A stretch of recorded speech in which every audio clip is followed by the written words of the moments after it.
Every seat was taken, every seat but one. The place where Jo Cox used to sit was empty, save for the white rose of Yorkshire and the red rose of Labour.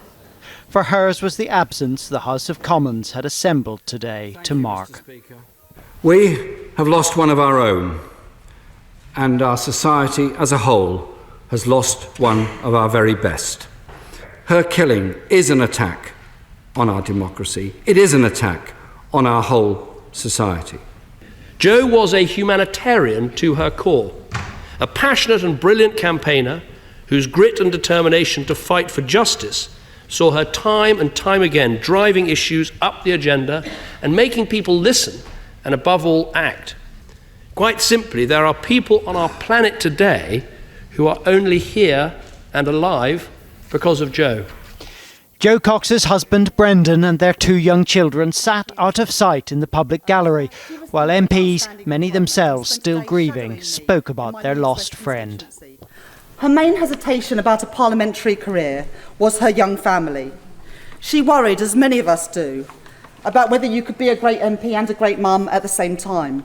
Batley and Spen will go on to elect a new MP, but no one can replace her mother.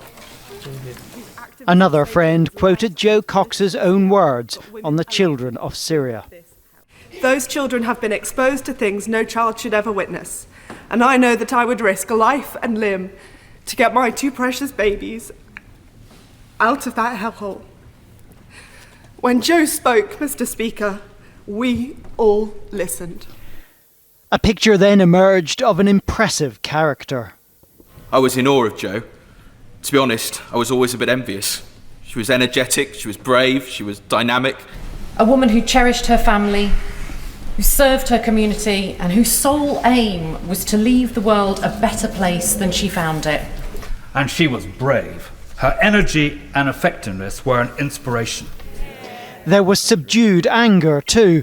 A close friend spoke of how Jo Cox would have reacted to some of the campaigning in the referendum. Jo understood that rhetoric has consequences. When insecurity, fear and anger are used to light a fuse, then an explosion is inevitable.